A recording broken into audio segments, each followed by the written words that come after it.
Welcome to our HistoReddit channel, where malice gives way to complacency. Here, people get exactly what they asked for.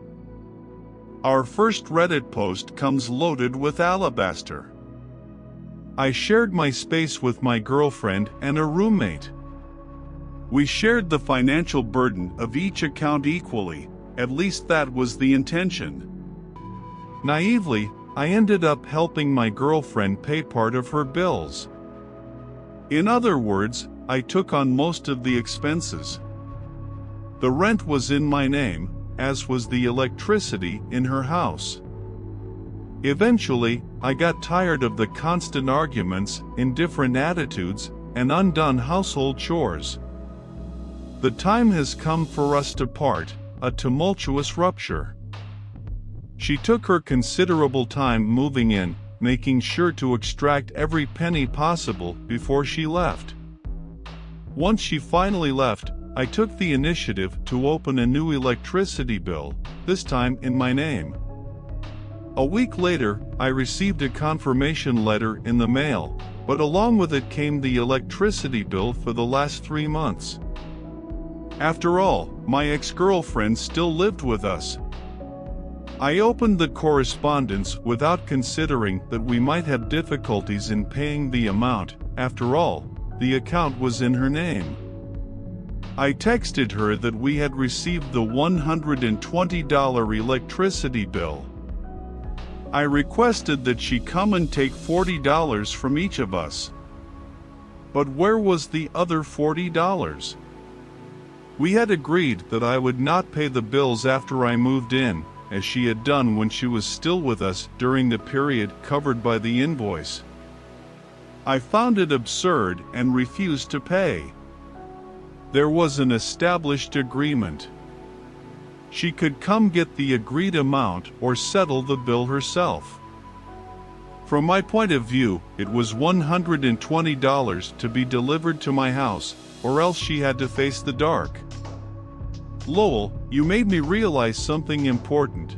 She was unaware that I had established my own account with the electricity company. She assumed that by refusing payment, the company would cut our power supply, a clever way of extorting another $40 from us. However, things did not go that way. A few weeks later, I received another letter from the electric company, with her name on it. It was probably a late payment notice. I contacted her, and the response I got was dismissive. She asked why I was so eager to talk to her and stated that I knew what I needed to do, accompanied by a smiley emoji. A third letter arrived addressed to her. It was probably a late fee, but guessing was the best I could do since I never opened such mail. I contacted her again, and she informed me that she had explicitly asked me not to contact her further. Furthermore, she wanted future letters to be sent to a new address. From the Google search, I discovered that this new sender was, in fact, a debt collection agency. It was a revelation. Now, I had no more words to say to her. About 2 or 3 months after that episode, I got a call from her. The number that appeared was the name these people associated with my parents' house. She told me about all these debt collection agents. It was then that I told her if I wanted our share of the bill she knew what to do, following up with a smile. She realized she had no other option. She relented and came to get the money. Both my roommate and I stood our ground, not giving up a penny to cover the late fees. Possibly my attitude seemed a little arrogant as I handed you the money for the last time. Anyway, what is clear is that if she didn't give us the money, I simply wouldn't pay my bills, allowing the debts to pile up. That would teach her. The next post on our Reddit channel features an ACFF story. Some background information: I used to be a high-ranking problem solver at my company. My occupation took me on countless journeys to different cities. My area of expertise was based in Ontario, Canada, where I take up residence, as well as in some neighboring states in the United States, New York, Massachusetts, Vermont, and Pennsylvania. Most of my travel was done by car, as my schedule was subject to sudden changes and flying could become excessively burdensome. On my team, I had a colleague who, technically, was subordinate to me, but our professional relationship was harmonious.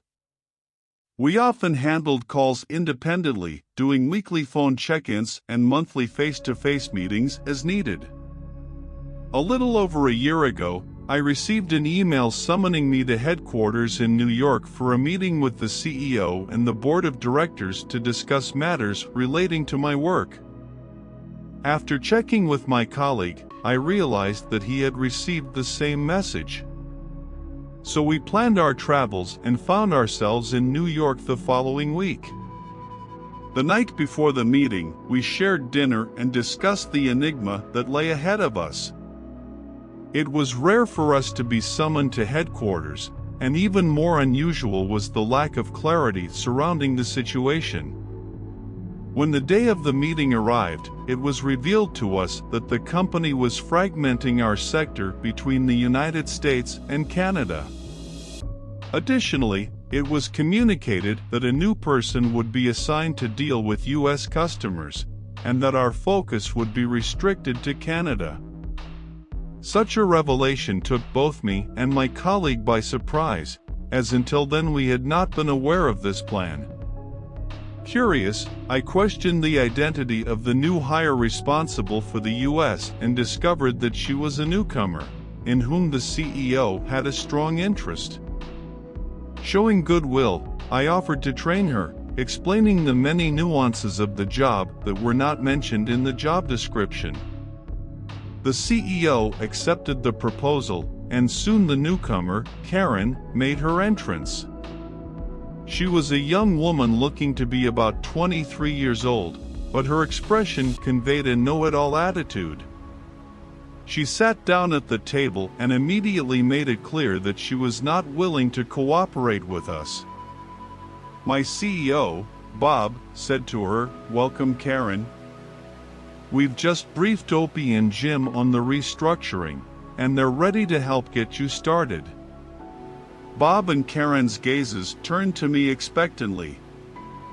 Bob continued, "Karen, I believe that Jim and I have a wealth of experience to share with you, and we are excited to do so.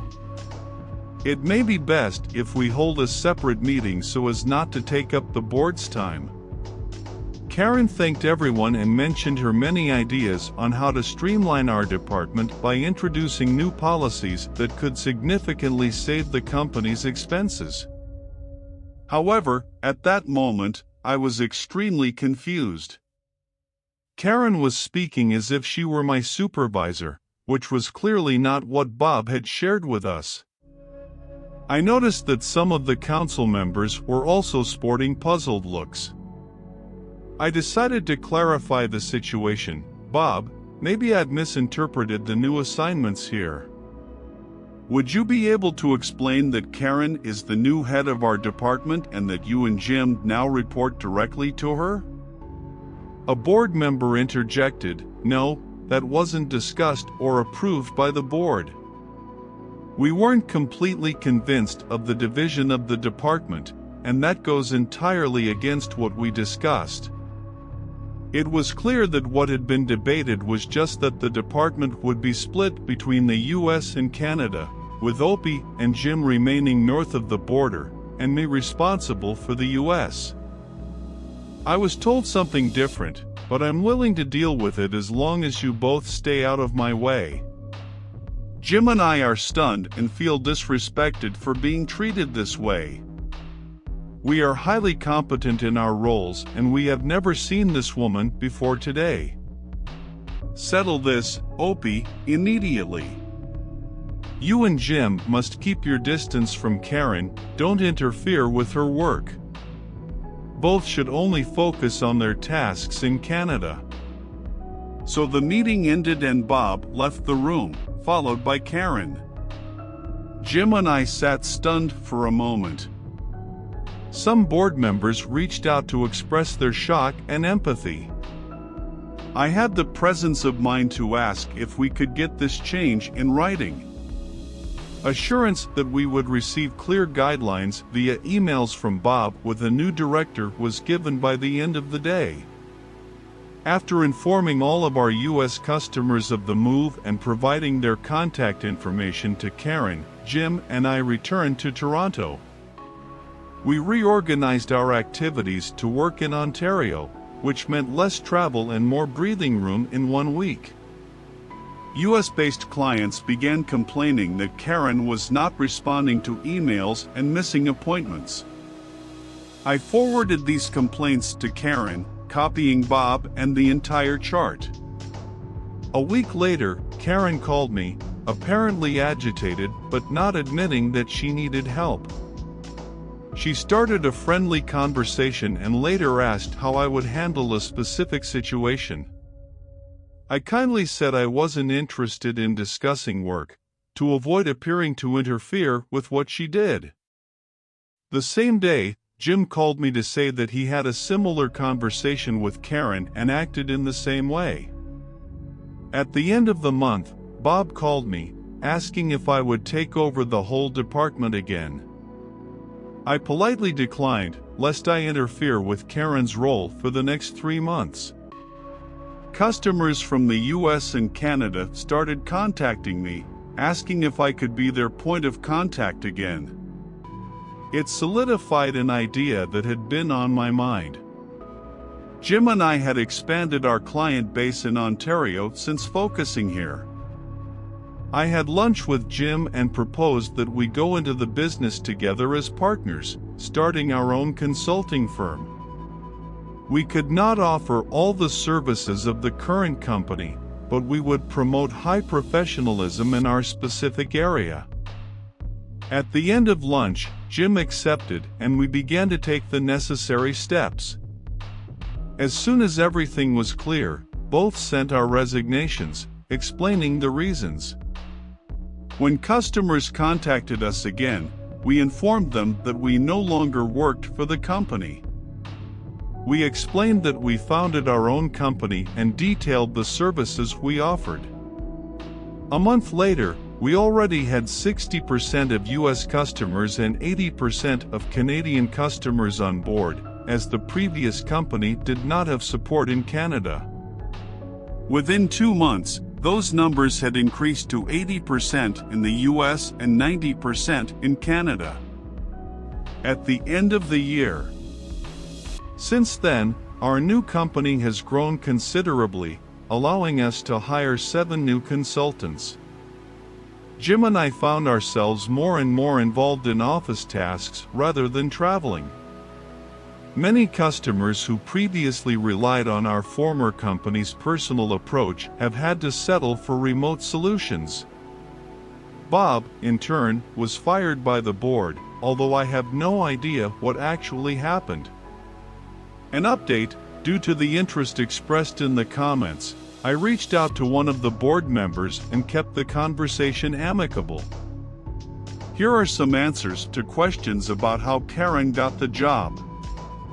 Apparently, Bob had created a scholarship at the business school with his own resources, benefiting about 6 or 7 students. Karen was the last to graduate, and Bob wanted to give her a head start in the business world. As for the rumors about a relationship between Bob and Karen, I didn't get clear answers, but Bob's wife left him shortly after he was fired. Everyone can draw their own conclusions. As for Karen's fate, apparently she got a job as a middle manager at a financial services company. I sincerely hope she can build her life and learn some valuable lessons. As for Bob, I hear he is now a regional director for a large hotel chain. I hope he recovers too, as everyone deserves an opportunity to rebuild their lives. A frequent question is why the board was present at that meeting. Honestly, I don't have that answer, and neither did the board member I spoke with. It looks like it was one of the regular meetings, but Bob has added issues to the agenda. Anyway, this story could have taken very different turns if the CEO hadn't split the districts. We've all read enough stories about Karen to understand that any incompetence of hers would have been blamed on Opie and Jim, possibly resulting in them getting fired, while she got a promotion. Our next post on Reddit is about Invisible Sam. Last year, my wife planned a wonderful Father's Day gift. The date is celebrated in September in Australia, and this would be my first Father's Day as a father. To mark the occasion, my wife planned to laser engrave our daughters' faces onto an ID tag. However, the day before Father's Day, she got the item back, and let's just say the quality was subpar. She came to me and revealed the gift in advance. For those watching and listening, the image of the child's face resembles something out of The Exorcist, an unsettling baby face with glowing white eyes. It's certainly not something you'd want to flaunt on her body. Having had issues with retailers before, I reminded myself to always be prepared when questioning the quality of products and services. I set my phone to record the audio and contacted the retailer. I explained that my wife was disappointed with the quality of the recording, which was justified. I requested a refund, and although I was met with resistance, I stood my ground. Initially, they blamed the quality of the photo we provided. When I disputed this, they claimed that laser engraving doesn't always provide good depth and can result in some shaded areas being missing. The conversation came to an end. They denied a refund and threatened to call security if I didn't leave. The recorder is located in a mall where I also work with my wife. We left immediately and left a not very favorable review on their Google page. This criticism was met with allegations that we were unreasonable and threatened violence. We weren't the only ones to get that response. We learned that the matter had been referred to the local police and that a restraining order was being sought. We immediately contacted several local police stations and were surprised to find that they had never heard of the company in question. After some thought and being the stubborn person that I am, I decided to take the case to the local small claims court. About a month passed and the day of the hearing arrived. Honestly, we didn't expect the recorder to show up, but there he was, in a civil claims courtroom, wearing camouflage pants and a hooded sweatshirt. We met with a mediator who warned us about the possible expense of chasing a $40 refund, which could end up costing more than the service itself was worth. However, as I mentioned earlier, I am stubborn and we decided to proceed. It was at that moment that we heard great news from the recorder. He claimed not to be prepared for the hearing on the day and claimed to have no evidence. The secretary ruled in our favor and issued a notice of payment, ordering the business to pay us $40 within 2 weeks. 2 weeks went by without payment, which was no surprise. During that time, I exchanged emails with the owner of the recorder rental business. In response to my complaint and others, he decided to terminate the contract, effectively throwing the recorder out of the mall. While the recorder was looking for a new location for the business, I filed a foreclosure order, allowing the local sheriff to enter the premises and seize property for the reimbursement amount, plus legal fees, now totaling $139. I informed the recorder and asked if he would like to settle it civilly or would he rather have a visit from the sheriff. His response was unreasonable, so I proceeded. After further discussion, he was informed that he owed us $139 due to non-payment of the original order. I asked if he would like to settle this civilly or if he would prefer the sheriff come to his new store to retrieve items to cover costs. The recorder chose to negotiate. After a few steps, we finally got him to make the payment. It took 6 months of stubbornness over a $40 refund, which turned out to be $225, including interest. This is how our obstinate endeavor ended, and if you enjoyed this story, subscribe to our channel. And so, we end this incredible journey of obstinacy and determination. On our HistoReddit channel, we explore surprising and exciting stories, and this one was no exception. From a disputed refund to unexpected turnarounds, we share experiences that remind us of the power of perseverance. Did you like this narrative? Want more engaging and exciting stories? Then don't forget to subscribe to our HistoReddit channel. Leave a like to show us your support and turn on the notification bell so you never miss our next captivating stories. Here, we explore the complexities of real life, where every challenge can lead to incredible results. Enjoy, subscribe, leave your like and activate the bell. See you in the next video.